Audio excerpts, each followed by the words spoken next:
The Little Things is a series I started when I first revived my YouTube channel from its hiatus in the summer of 2019. And since then, I've used it to do quarterly updates without missing one, and they're often my favorite videos to make just as an expulsion of things I've liked, but haven't always been able to devote full videos to, which is why it was hard to approach the notion that it was maybe time for these videos to change a little. My YouTube page as a whole is kind of a bid that I don't leave this world without some record of me being understood somewhere out there. These diaries are kind of the biggest Rosetta Stone of that notion. Every good day I've had, thanks to a piece of media, or every bad day improved, is connected to a topic in one of these videos, and that's just very special to me. But I feel like it's time to slow down a little, as time for making these videos becomes less ample, and I want to devote more effort as a result to the set pieces between the little things, as well as allow for time to process and be a little more stingy as to what qualifies as a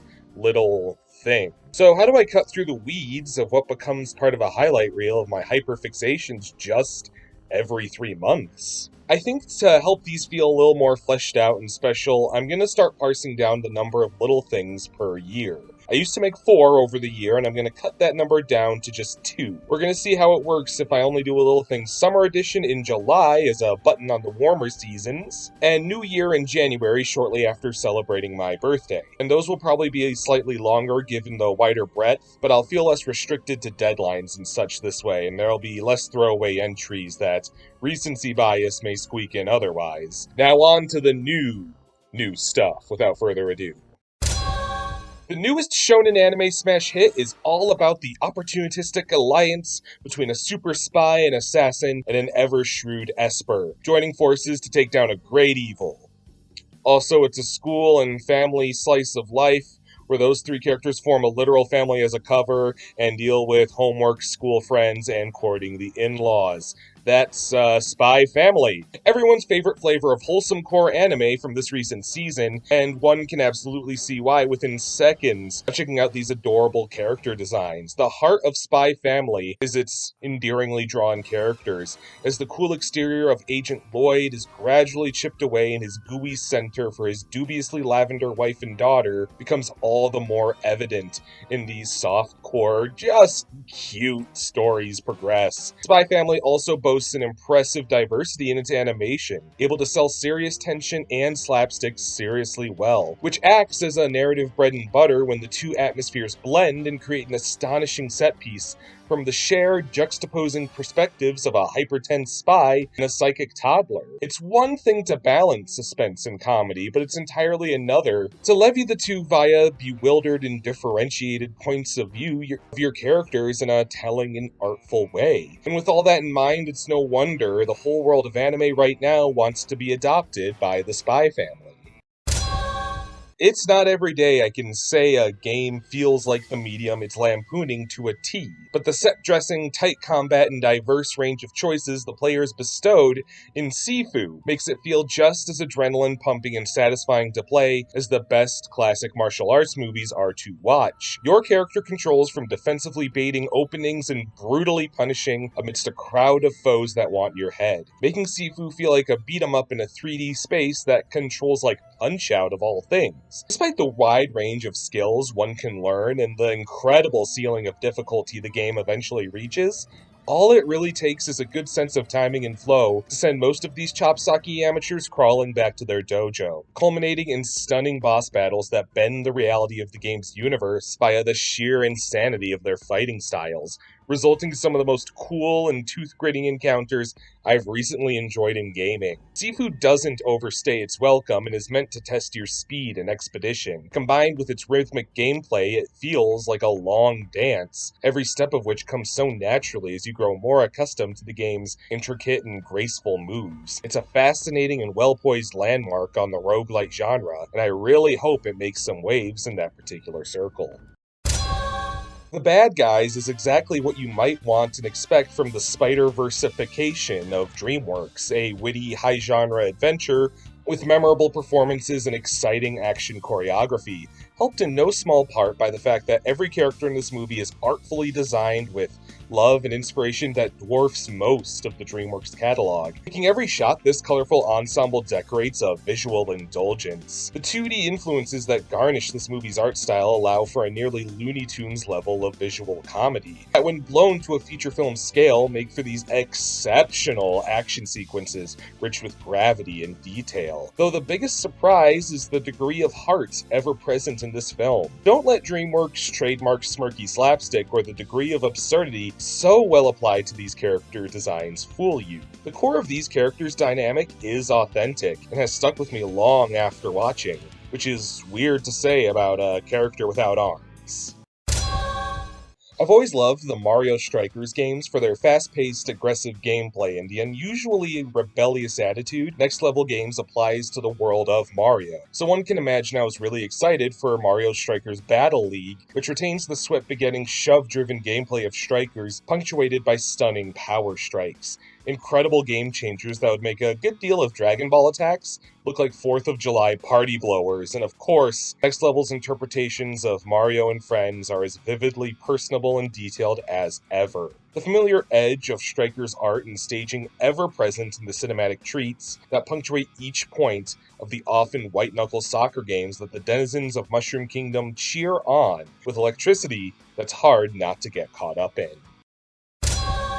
The titular character of the HBO series Barry is a trauma-addled military veteran who keeps the lights on via contract killing, until one of his assassination targets leads him to an amateur stage acting class and he finds himself impassioned by the arts, and performing consumes his life. If that sounds like a ridiculous elevator pitch, I wouldn't blame you for thinking so, but Barry comes together in a fashion that feels like lightning in a bottle, balancing tense matters of murder and blackmail with sharp satire, as Barry's cutthroat and impersonal nature allow him to acclimate to the brutality of show business perhaps too well, which as someone with experience in theater school and unhealthily close observation of pop culture trends, all really tracks in my mind. I could compliment a lot about Barry. Bill Hader's utter perfection in the role, the way the show takes insane premises even just for an episode and makes these distinct artful triumphs in a fashion that honestly reminds me of the prestige era of The Sopranos. But I can't think of a show that entices you into a truly insane world the way Barry does above all else, as the competitive nature of paid mercenary work and Glengarry Glen Ross partner scene reads blends disturbingly well, crafting one of the best currently ongoing shows on TV. Capcom has long been at work itemizing its classic library so every gamer can have an arcade in their pocket. And following up their Capcom Beat-em-up bundle is the new Capcom Fighting Collection, a parade of classics of the genre that has robbed me countless hours of my summer, and I don't regret a single one. Street Fighter and Darkstalkers are timeless classics, and no one can take that distinction away from them as welcome icons in this collection. But accompanying them in this treasure chest of fighters are some underloved titles like Cyberbots, which has gameplay unlike any of its peers by virtue of towering robots being the centerpiece, and Red Earth, a strange fighting game, boss rush with D&D elements and art bestowed to the monster opponents that will leave your jaw on the floor.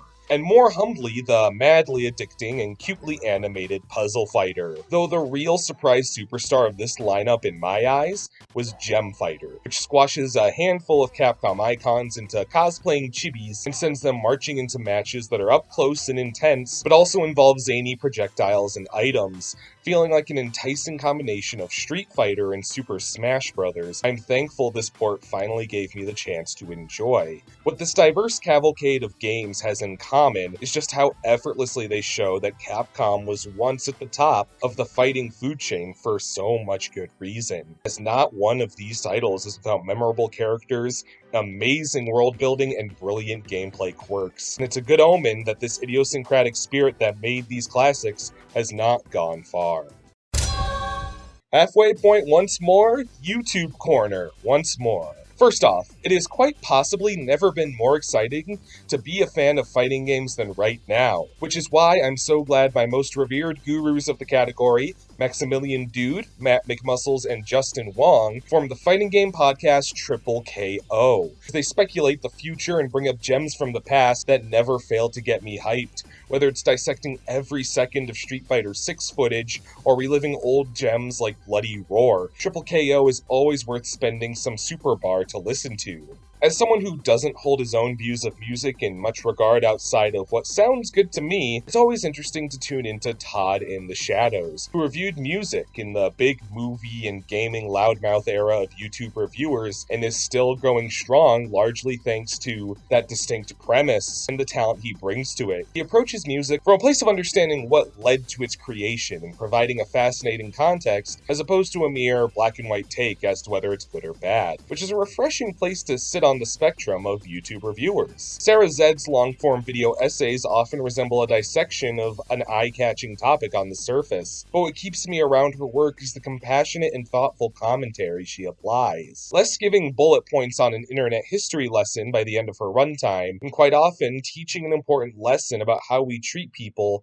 behind something as impersonal as a screen. And Sarah's natural charisma and succinct format make it an overall treat to watch. Monster Island Buddies is the go-to Godzilla historian this side of YouTube. Whether it's Godzilla fast food toys, forgotten but influential media, or weird manga one-shots, MIB has his vast wealth of knowledge and content and is doing kaiju fans a service by bringing these esoteric topics to the surface as media preservation becomes more dubious. The lengths MIB takes to make lighthearted and informative content about these weird artifacts is something to be applauded. Animal Logic is an educational channel all about showing off the weirdest and most interesting corners of the animal kingdom. Danielle Dufault's highly professional camera work and up-close coverage could put Animal Planet to shame. That's when she's not shining a light on long-forgotten historic animals. Please check this channel out if you want to be challenged as to the notion of Pokemon being fictional through and through. I personally have a new best friend in the form of the Amazon dolphins. The comedic stylings of Joel Haver are what I've been quoting incessantly for far too long now. Something about his observational concepts and skits leading to these amazing comedic payoffs in a sincere style that's impossible to match. Joel, you've ruined movie director bumpers, Charmin toilet paper, and serving-sized labels for me, and I can't thank you enough for that. YouTuber Sir Moore has devoted his platform to interviewing strangers in VR chat, as possessing a goofy computer character won't stop someone from revealing some deep, dark secrets. And sometimes you have to explore the worldview of someone with a drastically different life experience to be thankful for what you have and learn a thing or two about what's outside your scope. Be it history in the army or with illness, the shroud of internet anonymity leading to these sobering yet oddly comforting anecdotes that I can only imagine a relief to get off more than a few chests. And hey, if that sounds pretty heavy, Doggy Corgi is all about cute dog animations, and it's like bleach of the soul. Look at this cuteness. When I have trouble sleeping or life gets me kind of worked up, these good boys are always waiting for me, and their little animated shorts have been paramount to my wellness in that way. Jordan Peele has beyond proven a great deal with his filmography thus far, making a massive imprint on the horror genre with just his first two films. Though my favorite work of his so far is his third movie, the summer smash hit, Nope. I saw a lot of people express disappointment with trailers for this film seemingly revealing the threat in the sky that the mystery surrounds, but this is far from the juiciest detail to be uncovered in this sagacious commentary on spectacle, morbid voyeurism, and tampering with the unknown mankind reckons with every day. A cast full of breakout performances and some insanely strong, grounded special effects are abound in this film. But the truly fascinating thing about Nope is how it levies the broad concept of the unknown and tapers it to a level accessible to anyone. How it demonstrates how frivolously humanity wields nature's gifts for their own benefit with ease and confidence that begets all the more horror at the realization that forces of nature aren't our playthings and are just as apt to utilize us given the chance. And that concept gives birth to some truly nightmarish imagery. If that sounds a bit vague, I do think the film's finer details are something that needs to be seen to fully wrap one's head around. It's a movie that has a lot to say, a lot of character, and a lot to enjoy. Despite being a huge fan of Ninja Turtles and beat-em-ups, it took me a bit of time for the appeal of Shredder's Revenge to truly blossom in my experience with it. Bearing in mind Streets of Rage's palm-sweating energy gambles, Battletoads' hyper-fast dodge canceling, and River City Girls' expansive move lists, this game had little to distinguish it in terms of gameplay depth. It's incredibly straightforward, but where it does thrive is its presentation. It's one thing to emulate the art and voices of the old cartoon, which this game does perfectly, but the fashion in which the environment can be used against your foes, the way enemies can accidentally harm one another, the way being stunned takes the form of gags like being flattened like a pancake or dropped down a hole, this game is intent on feeling like a player has control over an episode of the cartoon, and it excels at this in flying colors. Levels often have small subplots playing out as you physically progress, taking environments from nicely detailed to straight up narrative in of themselves. What starts as a chase through the zoo to catch Bebop and Rocksteady turns into total pandemonium as even your enemies are baffled by the zoo collapsing, resulting in a surprise boss battle with Ground Chuck and Dirtbag, while an amusement park celebrating the punk frogs is turned upside down by their nemesis Leatherhead, who you must vanquish come the end of the level. All of this, along with inspired music and highly endearing character animations, made this a Saturday morning classic, well worth the full price of a late pizza. Man vs. Bee is about as simple a premise as you can get. Rowan Atkinson plays the bumbling opposition of a Machiavellian bumblebee, and the former's years of experience in physical comedy allows him to lend a downright cartoonish skill for pratfalls and punchlines to this very fun series of shorts. While many Netflix affairs feel stuffed with reaches for commentary and strange references, Man vs. Bee is exactly what's on the tin, for a 10-minute runtime per episode, feeling like a lighthearted pre-show that accompanies a feature film. And I found a lot of joy in that straightforward approach. As in typical short film style, the stakes of the once simple matter escalate and erupt with our poor hero's blood pressure, and with the socialite home as the backdrop of this wholly made-for-comedy package that was as sweet as honey.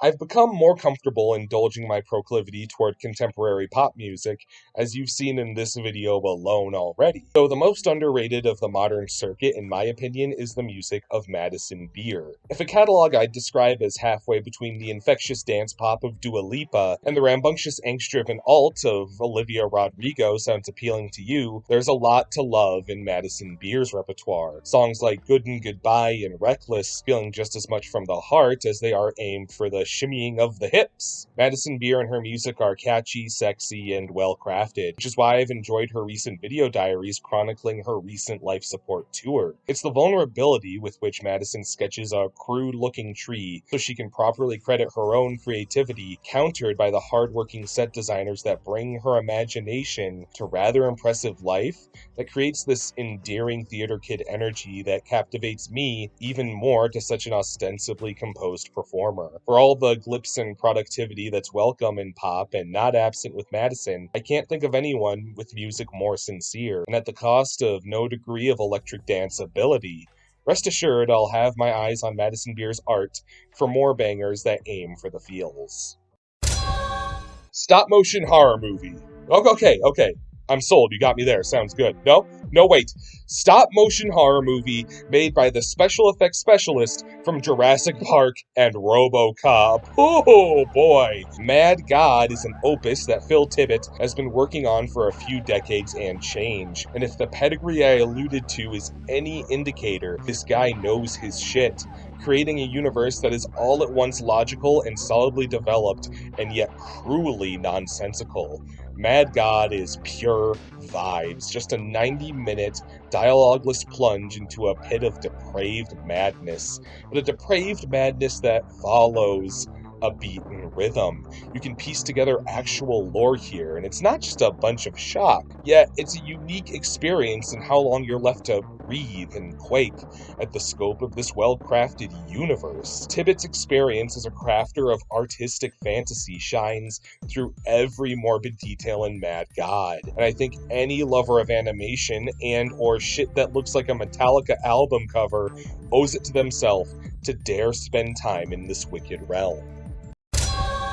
I like the adrenaline of trying not to die in a video game, and I like the adrenaline begotten by a good scary movie, but the two together tends to be a little much for me in a way that just doesn't gel, which is why I don't play very many survival horror games, and also why I love The Quarry, a game that blends survival horror with choose your own adventure in a fashion that feels less like a high pressure struggle and more like a simulator for directing a horror movie as you guide your character's crucial choices. This isn't to say the stakes are low. Your every choice could spell life or death for the game's colorful ensemble of hormonal personalities, but the hands off, story malleable fashion of this game's scaffolding helped me feel free to craft an interesting story just as much as prioritize and desperately try to save all these poor camp counselors. The tension of knowing that right or left could kill my favorite character was a stomach knot in the best possible way, and made this game incredibly hard to put down.